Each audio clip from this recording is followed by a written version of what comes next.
ឥឡូវយើងបន្តទៅក្នុងត្រែទី4បើកជាមួយគ្នាទៅក្នុងត្រែទី4នៅវិវរណៈចំពុក8ខ12ណាអានជាមួយគ្នាហើយព្រះវិញ្ញាណទ្រង់នឹងបើកសម្ដែងយើងយល់នៅកម្រិតលក្ខកំបាំងរបស់ទ្រង់តាមរយៈហោរាទេវតាទី4ក៏ផ្លុំឡើងវិវរណៈចំពុក8ខ12នោះព្រះអាទិត្យព្រះច័ន្ទនិងផ្កាយណាមួយព្រះអាទិត្យតំណាងអីតំណាងឲ្យព្រះគម្ពីរមែនទេសរសេរឡើងតំណាងឲ្យព្រះបន្ទូលសរសេរឡើងតំណាងឲ្យផ្កាយមួយដែលឆេះដូចជាចន្លោះប៉ុន្តែនៅក្នុងកន្លែងទៅណាព្រះអាទិត្យព្រះច័ន្ទនេះមិនមែនសំដៅទៅលើព្រះគម្ពីរសរសេរឡើងទេដូចជាព្រះអាទិត្យតំណាងឲ្យអីព្រះច័ន្ទតំណាងឲ្យអីផ្កាយតំណាងឲ្យអីជាសេចក្តីអកំបាំងព្រះបានបើកសម្ដែងអាហោរាជាអ្នកបម្រើរបស់ទ្រង់នោះឯងបានយល់នៅគ្រប់ការទាំងអស់ហ្នឹងដូចជាយើងចូលទៅក្នុងសេចក្តីបើកសម្ដែងហ្នឹងទៅយើងនឹងយល់ដូចគ្នាឥឡូវយើងមើលព្រះអាទិត្យព្រះច័ន្ទផ្កាយទាំងប៉ុន្មានបានត្រូវងងឹត1ភាគក្នុង3នៅ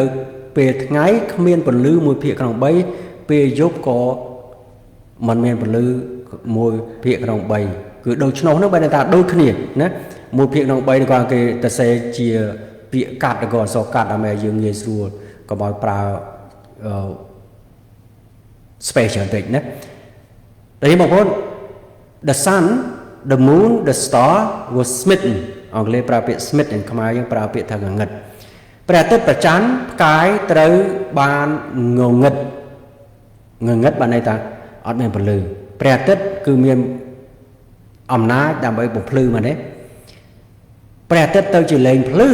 បានន័យថាមានសម្ពាធអ្វីមួយព្រះច័ន្ទអំណាចរបស់ព្រះច័ន្ទគឺសម្រាប់បំភ្លឺនៅពេលយប់ហ្នឹងប៉ុន្តែដល់ព្រះច័ន្ទលែងភ្លឺនោះបានន័យថាមានសម្ពាធឬក៏អំណាចអ្វីមួយទៅលើព្រះច័ន្ទហ្នឹងហើយផ្កាយក៏ជាពន្លឺដែរប៉ុន្តែផ្កាយលែងភ្លឺប្រកាសជាមានបញ្ហាអីឥឡូវយើងចង់ដឹងចូលទៅក្នុងសក្តិបើកសម្ដែងរបស់ព្រះជាមួយគ្នាព្រះអាទិត្យព្រះច័ន្ទផ្កាយអត់ពន្លឺរឿងដំបូងដែលយើងត្រូវយល់យើងត្រូវដឹងថាប្រជាជាតិសាសន៍ដំបូងគេដែលព្រះទ្រង់រើសចេញពីចំណោមជាតិសាសន៍គឺអ៊ីស្រាអែលទ្រង់ឲ្យសេចក្តីពិតទាំងអស់ទ្រង់ឲ្យព្រះបន្ទូលទ្រង់ឲ្យព្រះគម្ពីរទ្រង់ឲ្យសេចក្តីពិតមួយដែលគេធ្វើដំបូងគេក្រោយទឹកជំនន់ដែលអត់មានអ្នកណាធ្វើទេគឺយ៉ាញ់បូជាភ្ជាប់គ្នានឹងទីបរិសុទ្ធណាតែចេះរឿងដំបូងដែលយើងត្រូវដឹងនឹងយើងត្រូវដឹងថាជនជាតិអ៊ីស្រាអែលឬក៏រាជរបស់ព្រះដែលព្រះអង្គទ្រង់រើសឡើងនោះគឺគេបានធ្លាក់ទៅក្នុងរយៈពេល3ខុសគ្នាឬក៏សម័យ3ផ្សេងគ្នាសម័យទី1គឺព្រះអង្គទ្រង់រំដោះពួកគេចេញពីប្រទេសអេស៊ីបណាទៅកាន់ទឹកដីសន្យានៅក្នុងសេចក្តីសន្យាដែលព្រះទ្រង់ឲ្យពួកគេទៅដល់នឹងឲ្យទឹកដីសន្យាហ្នឹងទៅដល់ពួកកូនចៅរបស់លោកអាប់រ៉ាហាំហ្នឹងណាលោកអាប់រ៉ាហាំតំណាងឲ្យពួកកូនចៅអ៊ីស្រាអែលដូចជាអ៊ីស្រាអែលទី1គឺ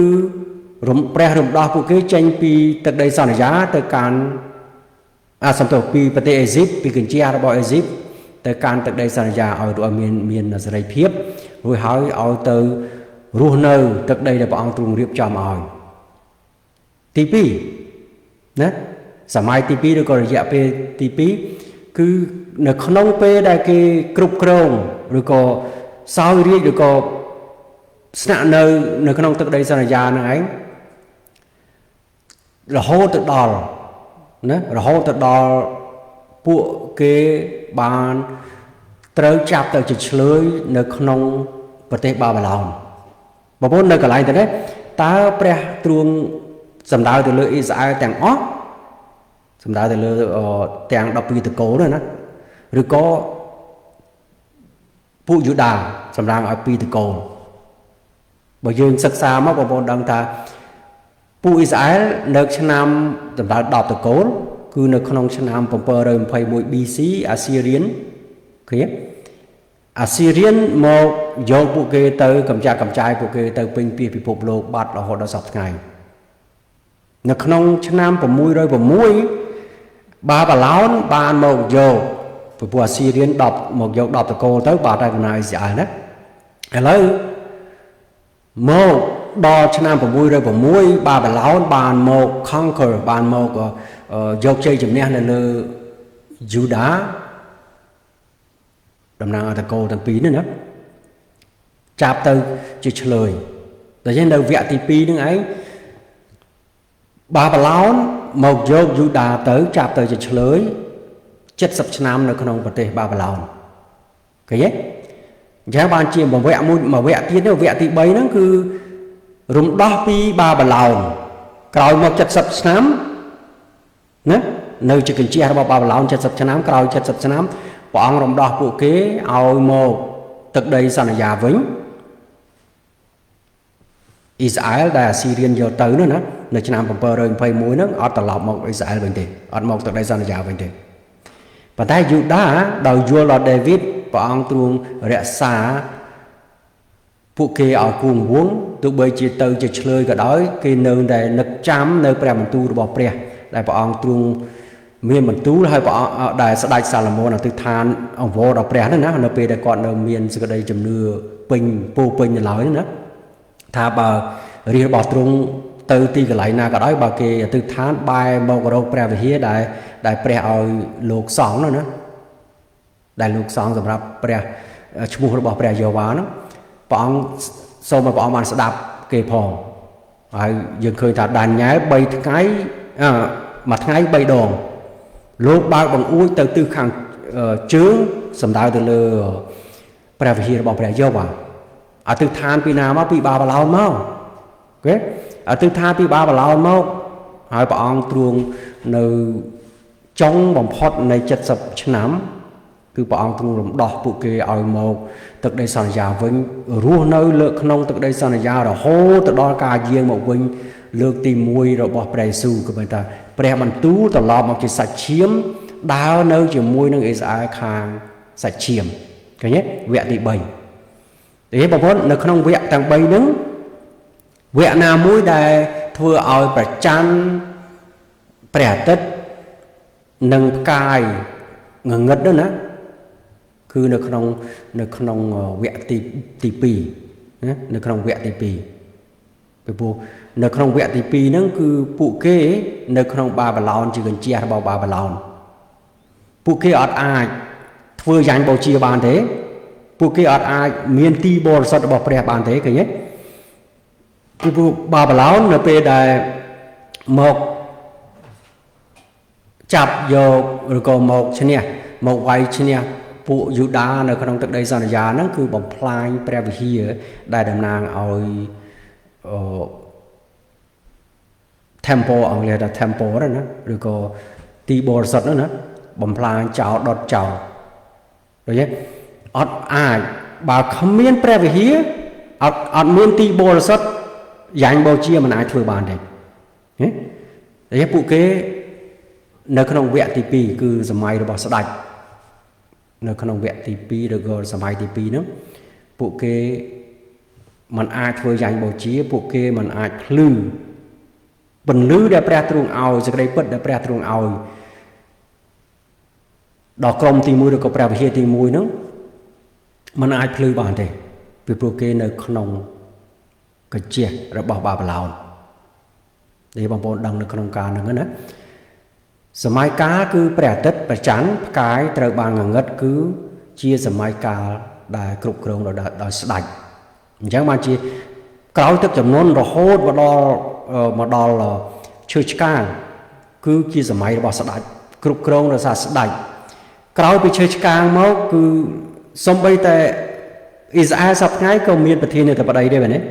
អត់មានស្ដេចទេប្រទេសទាំងអស់គឺទោះបីជាមានស្ដេចដោយស្ដេចហ្នឹងត្រូវតែមានតែបល្ល័ង្កអង្គុយនៅលើបល្ល័ង្កខ្លួនឯងដែរអត់មានអំណាចគ្រប់គ្រងទេនៅក្នុងបទនេះប្រាប់ថានៅថ្ងៃចុងបំផុតក្នុងរយៈពេល1ម៉ោងព្រះអង្គទ្រង់នឹងធ្វើឲ្យអំណាចរបស់ស្ដេចហ្នឹងកើតឡើងម្ដងទៀត ប៉ុន្តែក្នុងរយៈពេលខ្លីទេណាដើម្បីឲ្យព្រះបន្ទូលរបស់ទ្រង់នឹងឯងបានសម្រេចនៅគ្រប់ទាំងអស់សារឡើងវិញបញ្ចប់អញ្ចឹងបានជាស្ដេចទាំង10ប្រទេសទាំង10ឬក៏ស្នែងទាំង10នឹងឯងគ្រងរាជជាមួយនឹងអាស្នែង2តំណាងអាស៊ីរៀនខាងព្រលឹងវិញ្ញាណនឹងឯង1ម៉ោងមានអំណាចដូចជាស្ដេចមិនមែនជាស្ដេចទេគាត់ថាមានអំណាចដូចជាស្ដេច1ម៉ោងដូច្នេះបងប្អូន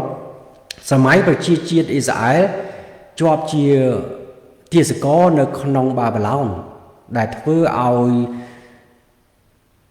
ប្រច័នមិនអាចភ្លឺបានព្រះអាទិត្យមិនអាចភ្លឺបានផ្កាយមិនអាចភ្លឺបានព្រោះទាំងអស់ហ្នឹងក៏សុទ្ធតែជាពន្លឺដូច្នេះព្រះអាទិត្យផ្ដល់ពន្លឺព្រះអាទិត្យផ្ដល់ពន្លឺយើងដឹងថានៅពេលដែលព្រះទ្រង់បង្កើតនៅក្នុងលោកុបាទចំពុក1ខ16ព្រះអង្គទ្រង់បង្កើតពន្លឺពីរតួម្នាក់មួយធំសម្រាប់បំភ្លឺនៅពេលថ្ងៃគឺតំណាងឲ្យហៅថាឈ្មោះថាថ្ងៃមួយតូចតំណាងឲ្យពន្លឺដែលបំភ្លឺនៅពេលយប់ពន្លឺតូចណាពន្លឺនៅភ្លឺសម្រាប់បំភ្លឺនៅពេលយប់ហៅថាប្រច័នណាតែចេះព្រះអាទិត្យប្រច័នផ្កាយ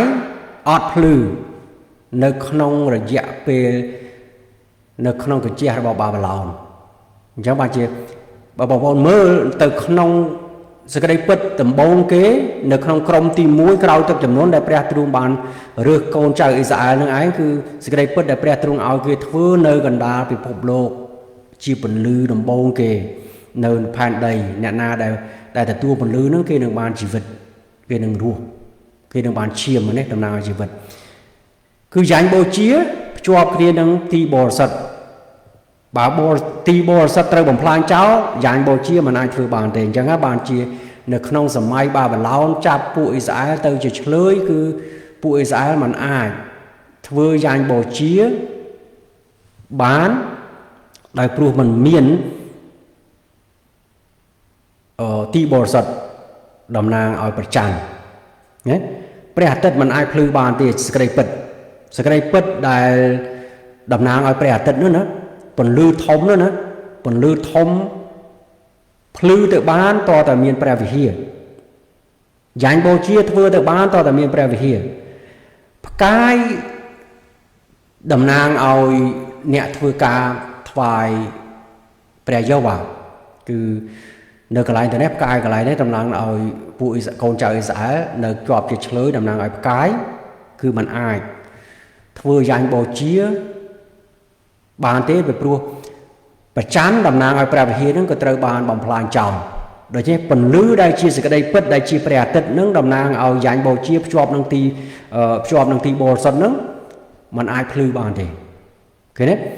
ព្រះអាទិត្យតំណាងឲ្យសេចក្តីពិតដំបូងដែលព្រះទ្រង់ឲ្យកូនចៅអ៊ីស្រាអែលធ្វើมันអាចភ្លឺបានដោយព្រោះអត់មានប្រច័នអត់មានព្រះវិហារអត់មានទីបរិសុទ្ធ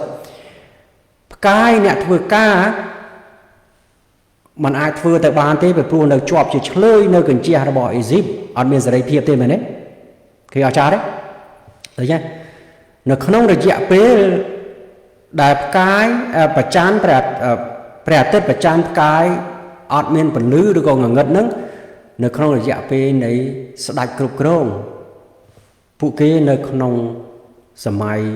របស់បាប៊ីឡូនចាប់ទៅជាឆ្លើយពួកគេមិនអាចធ្វើការទាំងអស់ហ្នឹងបានទេព្រះអាទិត្យយើងដឹងថាតំណាងឲ្យសេចក្តីពិតដែលព្រះអង្គទ្រង់ឲ្យដល់ពួកយូដាធ្វើដំបូងគេគឺយ៉ាញ់បូជាភ្ជាប់នឹងទីបរិសុទ្ធប្រច័នតំណាងឲ្យព្រះវិហារមិនអាចព្រះវិហារបាប៊ីឡូនបំផ្លាញចោលដុតចោលដូច្នេះផ្កាយតំណាងឲ្យពួកកូនចៅអ៊ីស្រាអែលហ្នឹងมันអាចបញ្ចេញពន្លឺបើពួកគេមិនអាចធ្វើការបានព្រះអាទិត្យដោយព្រោះព្រះអាទិត្យដោយព្រោះព្រះច័ន្ទត្រូវបំផ្លាញចោលព្រះវិហារណាដូច្នេះសេចក្តីពិតมันអាចភ្លឺទៅដល់ពិភពលោកបានទេឃើញទេបើនិយាយពីព្រះអាទិត្យគឺនៅក្នុងវិវរណៈចំពុក12តំណាងឲ្យព្រះគម្ពីរនោះហើយប៉ុន្តែនៅកន្លែងទៅនេះគឺផ្កាយត្រែទី4នេះមិនមែនជាព្រះគម្ពីរទេតំណាងឲ្យសេចក្តីពិតដំបូងគេដែលព្រះទ្រង់ឲ្យពួកកូនចៅអ៊ីស្រាអែលធ្វើឬក៏ពួកយូដាធ្វើនៅកណ្ដាលពិភពលោកគឺជាយ៉ាញ់បូជាភ្ជាប់នឹងទីបរិសុទ្ធដែលនៅក្នុង នៅក្នុងម៉ាថាយចំពោះ20ដែលយើងបង្ហាញមិញណាដូច្នេះបងប្អូនយើងមើលទៅបន្តផ្កាយគឺដំណើរកូនចៅអេសាអែលយើងដឹងថានៅក្នុងដានីយ៉ែលចំពោះ12ខ3ឯពួកអ្នកដែលមានប្រាជ្ញាគឺតាក់ទងទៅនឹងពួកអ្នកដែលព្រះទ្រង់បានប្រោសឲ្យគេរស់ឡើងវិញនៅថ្ងៃចុងបំផុតធ្វើការនៅថ្ងៃចុងបំផុតគេនឹងភ្លឺដូចជារស្មីនៃផ្ទៃមេឃហើយពួកអ្នកដែលទាញនាំមនុស្សជាច្រើនឲ្យវិលមកឯសេចក្តីសុចរិតនោះនឹងភ្លឺដូចជាផ្កាយនៅជាដរាបតទៅនៅក្នុងរយៈពេលដែលពួកអ្នកនាំ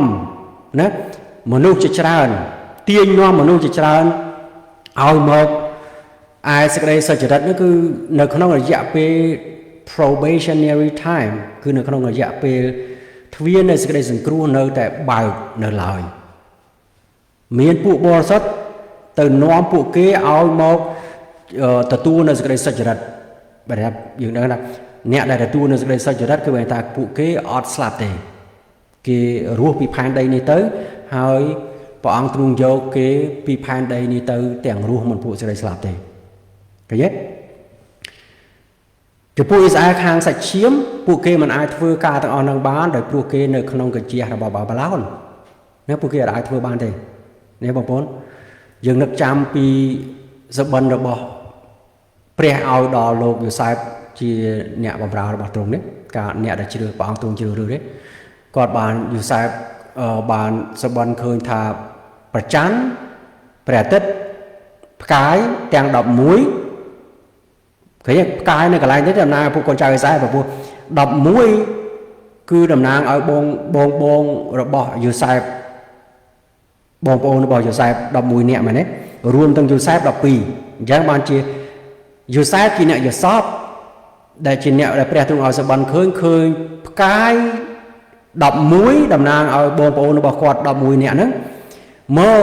ក្រាបនៅចំពោះគាត់ឃើញទេប៉ុន្តែព្រះច័ន្ទតំណាងឲ្យឪពុករបស់គាត់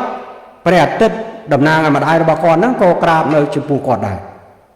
អញ្ចឹងបានជាលោកក៏បានចំពុក37ខ10នេះបងបានប្រាប់ឲ្យយើងបានដឹងថាលោកយ៉ាកុបនោះបាននិយាយទៅលោកយូសែបក្រោយពីបានឮការរាយរាប់សបិនរបស់គាត់នឹងដល់គាត់បានគាត់ប្រាប់ថាតើឲ្យគាត់និងម្ដាយរបស់គាត់នឹងរួមទាំងបងប្អូនរបស់គាត់នឹងឯងក្រាបនៅចំពោះគាត់ឬអីណាចម្លើយមិនមែនដែល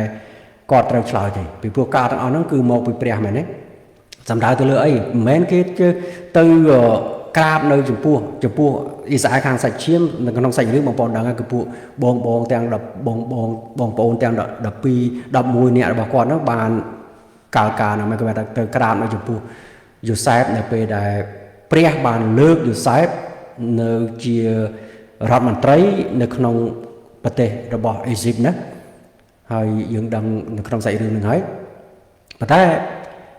ទាំងម្ដាយទាំងឪពុកទាំងបងប្អូន11នាក់ត្រូវក្រាបនៅចំពោះយូសែបហ្នឹងមិនមែនបានន័យថាពួកម្ដាយឪពុករបស់គាត់ទៅក្រាបនៅចំពោះយូសែបគឺថា